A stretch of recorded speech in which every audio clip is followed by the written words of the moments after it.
Welcome to Game Fondue Reviews. In this video we're going to take a look at Santiago. Santiago is a very political game in which players are trying to expand their plantations despite there being a shortage of water. Let's jump right in with the description of the rules, see a few example turns being played, then I'll be back for some closing remarks. This is Santiago, set up for a 4-player game. To set it up, each player picks a color and takes all markers in that color as well as their own color canal. They also get 10 money and the rest forms a bank. And then you choose a spot along the board for this spring. It has to go along these large, thicker, dark lines, not these thinner. It can be anywhere, even a corner, but the farther in the corner it is, the more difficult the game is going to be. Depending on the number of players, you make stacks. In a 3 or 4 player game, you make 4 stacks of 11. In a 5 player game, you make 5 stacks of 9. In a 3 or 4 player game, the extra tile is just discarded. Also, in a 3 or 4 player game, you lay out 11 of these canals here. In a 5 player game, you lay out 9. Any extra are discarded, but each player does get 1 blue canal for their personal supply. The game runs for as many rounds as there are canals in the public supply, and each round is composed of 7 phases. Those phases are revealing and bidding on plantations, changing the overseer, placing tiles, bribing the overseer, extra irrigation, drying, and collecting income. So after all the rounds in the game, there's a final scoring to determine the winner. So let's go through those phases, starting with the first phase, revealing and bidding on tiles. You just flip the top tile over in each stack and lay it face up for everybody to see. Starting with the player to the left or clockwise of the overseer, each player has an opportunity to bid or pass. Once a player has bid, you can never bid the same amount as that player, although multiple players can pass. So if this guy bid a 2, the next guy could certainly bid a 1 or a 3 or any other number, but not a 2 again. So after the overseer makes a bid or passes, we change the overseer. The player who did the lowest bid now immediately takes the figure and becomes the overseer. If multiple players passed, the first player to pass becomes the overseer. Next, we place the plantation tiles in bid order. So let's just pretend this player who bid a 2 was the highest bid. So he would go first and the second highest bid would go next.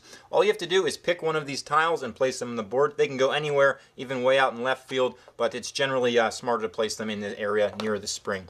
When you place it, you put as many markers on it as there are planters. All of these happen to have 2 planters on them, but there are a lot of tiles like so with just 1 planter. However, if you passed instead of bid, when you place the tile, you have to place 1 less marker on it. So if it had 2, you'd only place 1. If it had 1, you would actually not place any, but you still place the tile on the board itself. In a 3-player game, at the end of the round, there's going to be 1 extra tile because you still use 4 stacks. The player who bid the highest actually gets to take that tile and place it. Must be adjacent to a face-up plantation, not a desert. But if for some reason there's no legal spots, you can put it next to a desert.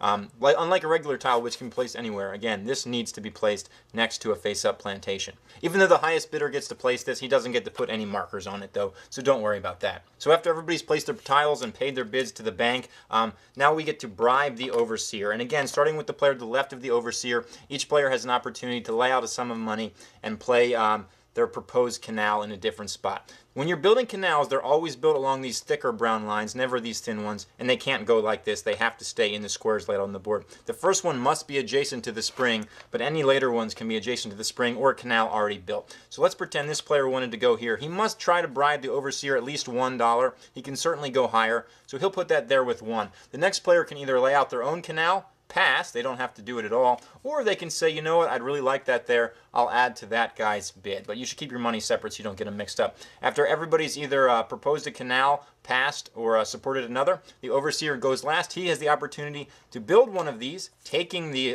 total amount of the bribe, or he can build his own. If he builds his own, he has to pay $1 more than the highest bribe. So if the highest bribe in this case was a 2, he'd have to pay 3, and he just takes the blue one from the supply and builds wherever he wanted, like so. Even if he finds multiple bribes really interesting, he can only build 1 canal per turn. The only exception to that is if all players pass, the overseer is allowed to build a canal for $1 as normal, which is 1 more than the highest offer. However, he is allowed to pass in that case. The overseer never has to build one.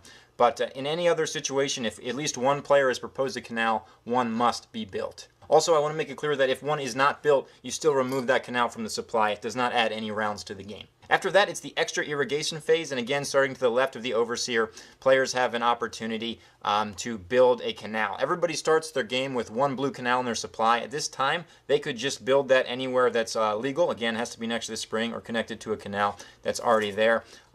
But in this phase, it's limited to 1. So if this guy decides to use his, the phase immediately ends. These guys don't even have a chance to use theirs. But you do want to hold on to it because you only get 1 per game. After that is the drying phase, and let's pretend there was a little more blue out here. So let's say this was here. During the drying phase, players are going to lose markers from these for anything not touching an irrigated area. So let's pretend it looked like this. In this example, only these 2 tiles are irrigated because they're next to a canal here. Everything else would lose 1.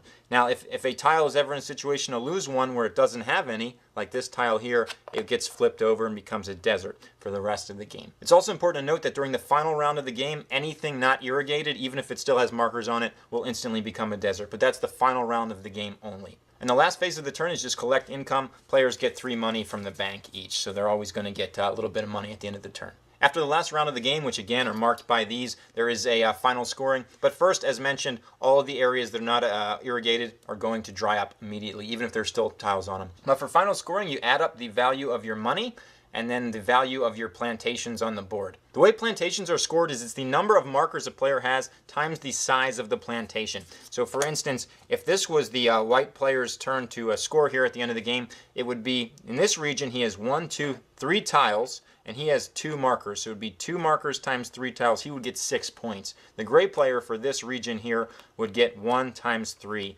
And that would be 3 points.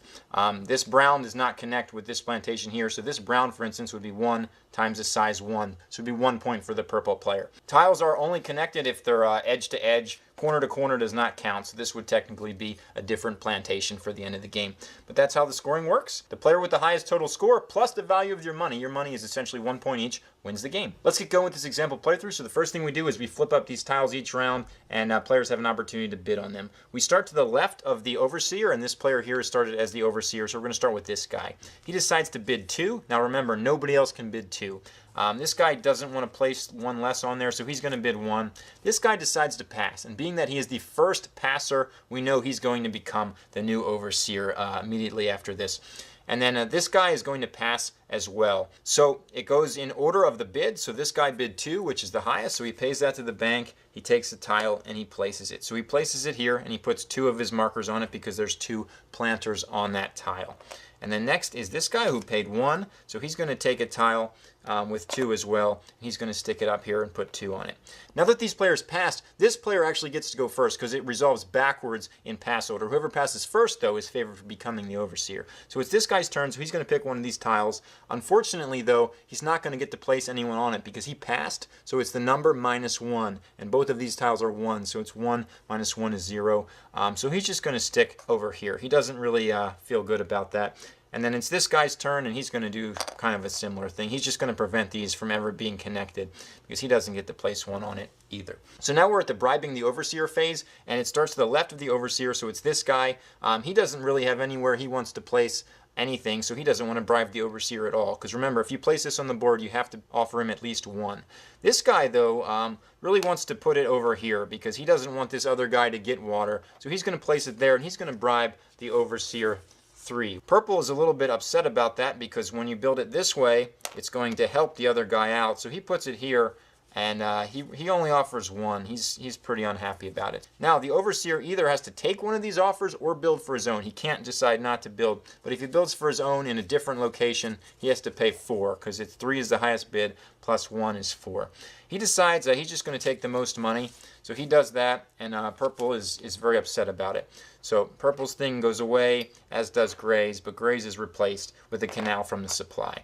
So at this point we can see only this area is supplied, but we're at the extra irrigation phase. So each player in order, starting with the left of the overseer again, has an opportunity to play their 1 canal, any legal space. Black player, of course, does not want to. Gray player is also really happy with things, so he doesn't want to either.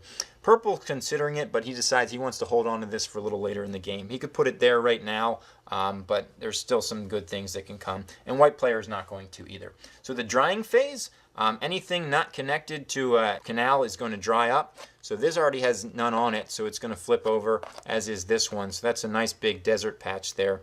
And this takes 1 guy off. So purple loses a guy there. Now at the end of the turn, each player gets 3 money, so they just take that from the bank and add it to their supply, and we begin with the next round. And it's going to operate exactly the same way. We'll come back a little later in the game to show you final scoring. Welcome back. It's the drying phase in the last turn, so anything that's not irrigated immediately flips over.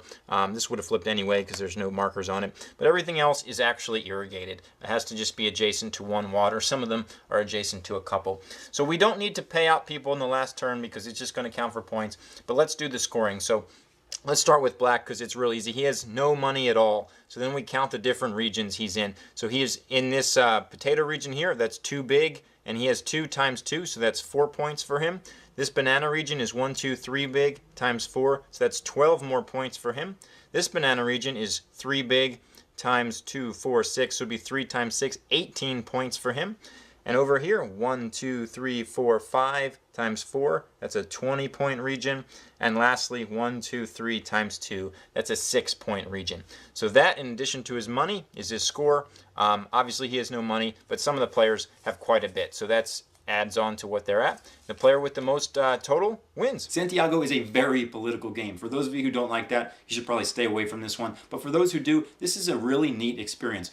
There's 7 phases in the round, but they're all very quick, so it goes really quickly. And most of them, are bribing or bidding or things like that keeps everybody constantly engaged and is very interactive, which fits well with a political game. It works especially well with new players who are just kind of enjoying the experience and playing, and it's a lot more political at that point. As you play it again and again, it gets very mathy because all of the information is right out on the table, so people are constantly calculating, and money itself is essentially 1 point apiece. So that comes into play as well. So it does tend to get a little slower, especially at the end of the game. But for the first few plays, it's a great experience for that, and it's still neat overall because people can get really competitive later and play it a little bit differently. So if this one looks fun to you, check it out. That's Santiago.